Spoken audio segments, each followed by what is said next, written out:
Well, welcome everyone. I am so glad to have you joining me for this micro lesson seminar, as it is really important during this time that you place your value in the marketplace accurately. And the reason why this is so important during this time is because things are shifting significantly, and how you steward your time, how you steward your resources is more important now than ever. And there are different levels of our life's resourcefulness. And if we are mindful about how we are leveraging our lives in general, we will find that we're going to come up short, especially during these times as new shiftings are taking place. And so I want to speak with you during this time on a very important topic that has been near and dear to me, something that I've been teaching for years and have platforms and different works for this specific topic, this focus here. But I felt that it was important to come and do a micro lesson seminar style type of teaching for this, because sometimes even things that we know, sometimes we have to lay a new foundation and embody new fundamentals around certain concepts. So this is what we're going to be doing today as I speak with you about watering seeds in good soil for supernatural success in life and in business. And again, this is really important. So what is inspired here from my other works is this significant field of fortunes that is amongst us now. It is harvest time. And if you don't harness and harvest what has already been put before you, what you've been sowing towards, then you're going to be, as Proverbs 10:5 says, that you'll be a disgraceful son that's sleeping during harvest. Now, some of you have been looking for a significant harvest, but you also have been looking in the wrong fields, but also not considering the fields that you've sown in. So we're going to be looking at the parable of the sower in Matthew chapter 13 to sort of flesh this out so that you understand what has taken place and what you should be doing moving forward, and why it is important where you have been spending your time. But I also want to bring this up before we dive into this, is some of what I will be sharing. It may cut you to the quick a little bit, but it is not to shame you. It is not to judge you. It is not to just point out wrongs that should have been obvious, so to speak. It is the course correction that comes when you actually are at a very significant shift. You're at a pivotal point where holistic profitability wants to usher in a new way, right? And this is holistically for your life and for your business, your purpose, your mission. So over the years, I've been teaching about watering seeds in good soil, again, being a very good steward of your time currency, of your life's resources, and in honoring your God-given gifts and talents, and in making sure that you are dispensing those gifts and talents in the right way and with the right people. Okay, this is very important. The right people in life, and certainly the right people within your business frameworks. Right now, what I'm going to be sharing, it holistically applies to any background. So though I am going to be referencing scripture, this is not specifically tailored to just kingdompreneurship, even though I like to put sort of everything in that framework in a sense, because it is all a God initiative and agenda when we are operating for our highest and best good holistically. But this will serve anyone from just a practical general level in terms of life's value and being able to be connected to the source and being able to be connected to the true soil that you are rooted and grounded in yourself as you are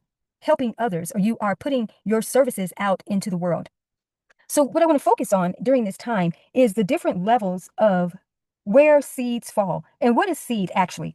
Now, in the biblical context, it is primarily speaking about the word of God, about the kingdom, so to speak, and it being shared, and the different levels of receptivity towards the word. And in this case, the seed is the gifts that you have. It's the encoding of something that's much more that you have been given to plant and to harvest and to bring forth crops, right? So these are your divine callings and anything that you have felt divinely inspired to be sharing, your message, whether it is in products, it can be in what you speak about, talk about as a communicator, as a coach. All of these are seeds that you have been sowing and also watering.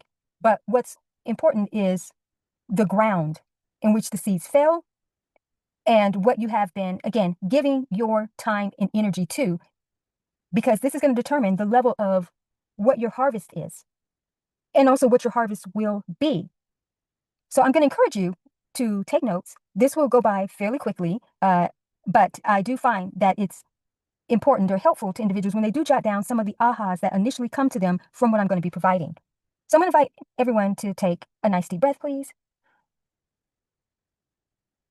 And we are going to be present with the soil of your soul, the soil of your awareness, the soil of your beingness. So as I'm sharing in terms of the different soils that individuals have either received or not received, right? I'm going to be speaking about different levels, but it all pertains to the soil of an individual. You yourself have been planted in good soil, and that's why you have an abundance of giftings and talents to share from. You have an overflow, but the overflow in you versus the overflow that is external in terms of where you've been giving your energy to, it says a lot in terms of what your harvest will be. Okay, so this is important. So we're going to look at the first vantage point in terms of seed that fell along the path. So seeds that fell along the path, this represents those who hear your message or they see it, whether in blog post form, watched it in a YouTube video, or something that you have shared directly with individuals, but they do not understand it. They see it, and it definitely is something that they could significantly benefit from, yet they don't have the consciousness or the awareness to fully grasp that. And sometimes there's been a period of time where some of you have spent time marketing to a group that has a path level of receptivity, where you may be trying to get them to see and to understand something that they actually need. But yet there's so much pushback. There's not even the willingness to try to understand something that they actually do need to understand. So having the discernment and making the distinctions between what an individual needs and what an individual has allowed themselves to be ready for. So if you've been spending your time consistently trying to get someone to understand something that they are simply not ready to receive, regardless whether they need this or not, you can't yield a harvest from that. But I will be sharing some ways that you can, if you've been sowing into that ground, I will share with you how you actually can redeem revenue time within that type of framework. And I'll do this for each of these different layers, right? So the next vantage point or individual you want to focus on is seed on rocky ground. A rocky ground individual refers to the person who hears the message and they're glad about it. It's a joyful experience, but they lack the connection in terms of the information that can bring about transformation that will then result in manifestation.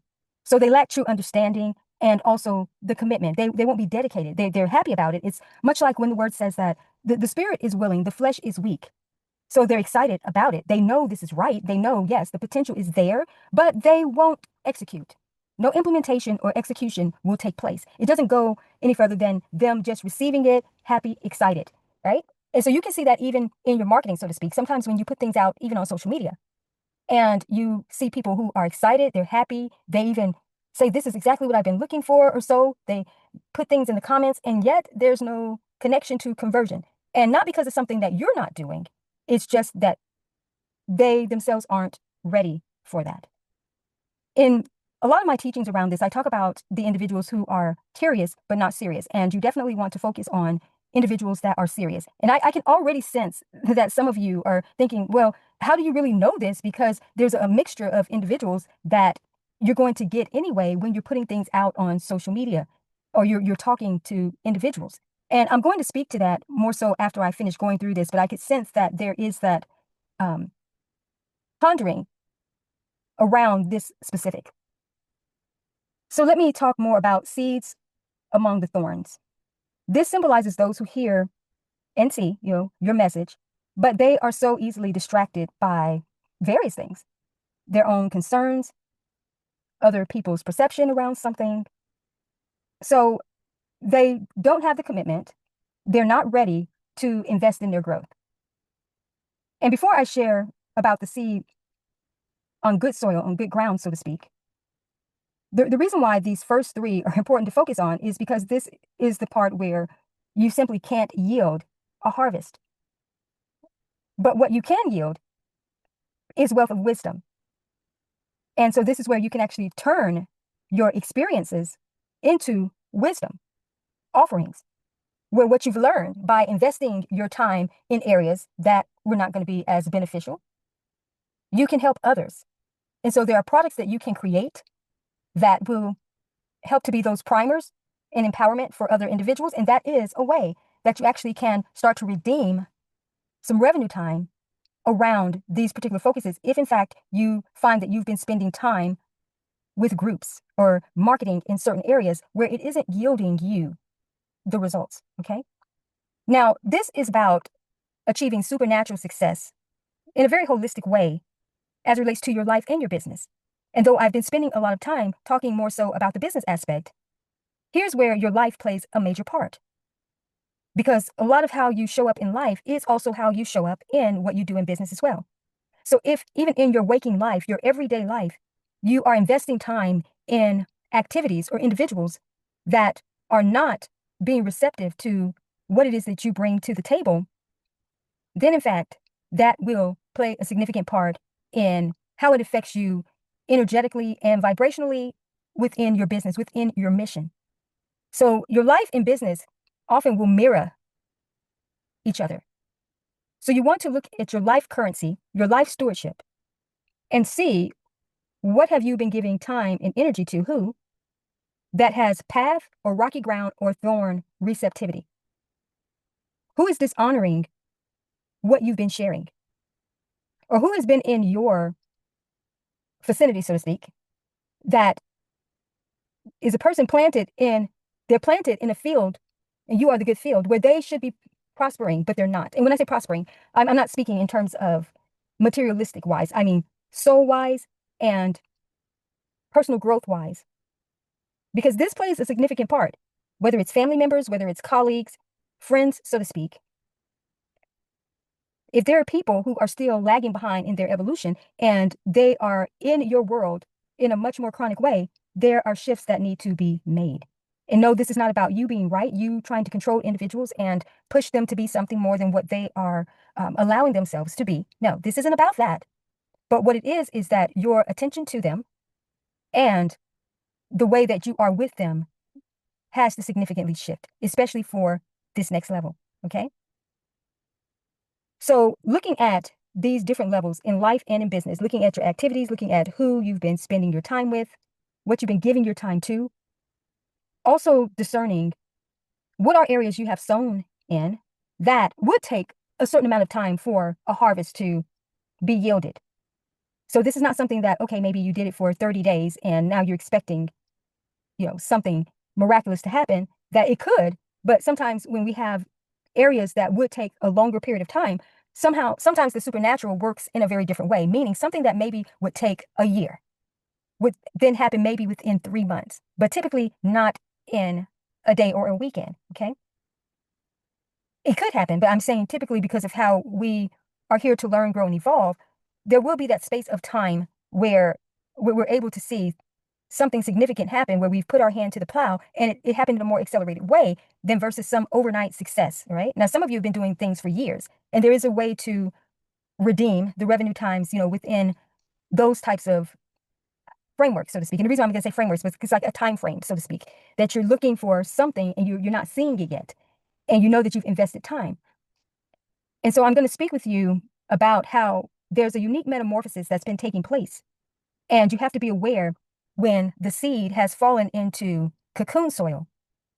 And when it falls into cocoon soil, that means that it's breaking down from caterpillar concept to now come into a completely different, unique expression, a new creation format of itself. Your life does the same. That's why sometimes it feels like there's been this disconnect, this gap, where there's been the nothingness when there's been a lot of sowing and a lot of nurturing, a lot of cultivating. But as things evolve, and you're evolving into something completely different, you have to shift and change your way of beingness and your activities, because caterpillar activity versus butterfly activity are completely different, completely different. So being able to look at the metamorphosis of your experience and then the evolution, that's what's going to bring about what I teach in new creation formats, is the optimization, which is what counts.